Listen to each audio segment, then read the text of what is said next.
Ladies and gents, hello and welcome back to another video. In this video, I'm going to tell you how you can start your own YouTube channel.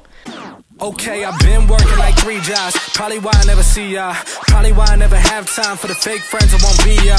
Now don't get me wrong, I'm no expert, but what I do believe is that in 2020, if you want to start a business, if you want to get investors, if you want to make money on the side, then YouTube is one of the best platforms to do so, and it continues to grow. So it's not too late to get started, and as I've started this year and grown reasonably quickly, I wanted to share my experiences and my tips with you in this video. Now first off, one of the biggest questions I get asked is what camera do I use? And whilst I will share my camera with you in 1 second, the first thing I say back to that question is, if you're just starting out, do you need to go out and buy a camera? Especially when this right here is the perfect tool for starting your YouTube channel. Most YouTubers started off using an iPhone. Now I think this is only an iPhone 10. Yes, I think it was a 10. But an iPhone 10, iPhone 11, the quality of the recordings are so strong that you could definitely get by with starting your channel just with one of these. Now, I've just switched over to my iPhone just to give you an idea of actually, one, how good the quality is, two, to show you what camera I use and microphone, and also three, just to show you kind of how I might set up one of these little shoots. Now, when it comes to lens, I use an 18 to 55mm lens. There are far better lenses out there for filming. I also use this, which is a 50mm lens. It's a very small lens. Now, this is actually far better when it comes to doing like model photo shoots, you know, for actually still images and getting very good quality.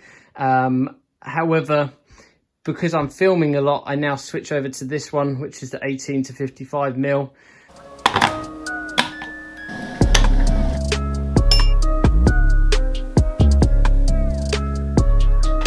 Next up, I want to cover angles, stroke transitions.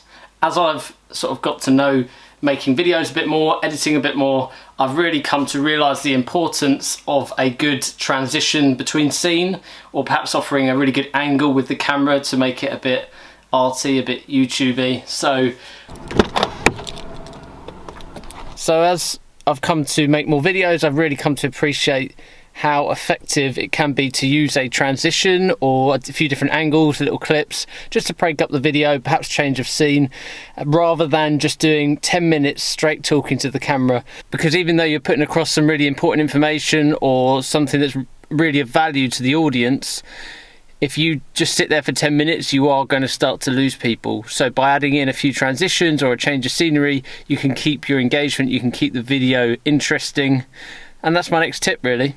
But as for now, I'm heading shopping, but not the kind of shopping you think, not clothes shopping.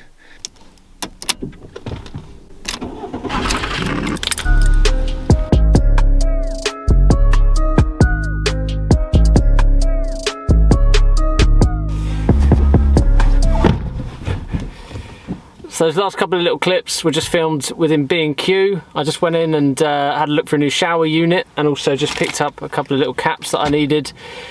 But that was all filmed on an iPhone. So as I've mentioned, when I'm out and about, I might just pick up the iPhone, film a few little clips and add them into my vlog. And most of the time people don't even notice. And then I'll come back here, use my main camera just to film stuff where I'm talking, and I might need the audio or the quality to be slightly better. But this leads me on to my next tip, which is going to be confident in front of the camera when filming. Being confident is really important, because if you're not confident and you're nervous about filming, then you're not going to be yourself. You're going to be dull and boring and not come across right. Likewise, if you go too over the top and you become this person you're not normally, you're completely over enthusiastic, you're then not yourself again. So be confident, try and be yourself. It takes time, learn by doing. That's my next tip. I like that one.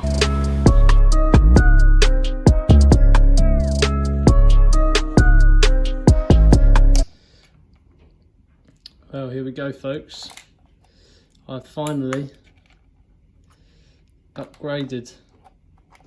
It's time to reinvest back into the channel, into you guys who support and watch me every week. We've purchased purchased a new Rode mic. Look at it, what a beauty. What a beauty she is, and from now on, we're gonna have top quality audio here. Well, 8 out of 10 audio, let's say, let's give it that. But for anyone wondering, this is a Video Mic Go, which I'm not currently on, because of course I'm recording on an iPhone. However, this is a Rode mic, it's from Amazon. I'll put the link in the description. It's something I've waited to invest in until I had a big enough following, until I could really level up the channel. But I think now's a good time to start reinvesting back into the YouTube channel. So let me know what you think. I hope the audio improves with this new investment.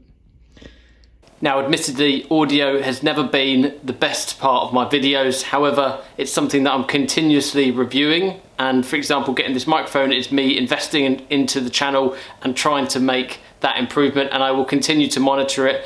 Obviously, even with this mic, you have to make adjustments, you have to listen to the videos back. I think it's just such an incredibly important part, which is perhaps overlooked by new and first-time YouTubers, vloggers, video makers, for example, and even podcasters as well. Listening to a really clear and crisp podcast makes the world of difference. And there's a lot of directors, film directors, that have even gone on there to say, you know, they've actually expressed how audio is such an important part that they would rather watch a lower quality video and higher quality audio than the other way around. So clearly audio is an incredibly important part of the viewer's experience, and perhaps not important right at the beginning, day one. However, as you make videos and you improve, it's definitely something to review. And that brings me on to my last tip, lighting. This is my final tip, and perhaps one of the most impactful, because it can be done completely for free or for very low cost. You literally just have to change the angle of the camera, or where you're standing in a room or near to a window. Just finding some lighting can really improve the quality.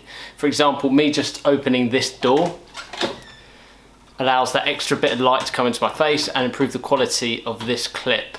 Another or different one, if I shut the door, is a ring light, which is a little bit bright right now. I tone it down a bit, but even this ring light has such an impact on the way the clip looks and the quality. And this can be purchased for, you know, a small amount of money off of Amazon. You can get them quite cheap. You don't need the top end quality one. And yeah, as mentioned, it can really change the look of your video clip. But if there's one last bit of advice that I can give you, or tip, it would be to just start. By just starting, you're just building up knowledge, you're building up experience, you make a bit of content, you post it, and you learn from there. Post something imperfect and get perfect later, otherwise you'll never start. And that's so true for so many different things in life, but particularly when it comes to making YouTube videos. So I hope this video is useful for you. Tag me when you create your new YouTube channel and post your new YouTube videos. I'd love to see them all. Thank you for watching, and see you in the next video.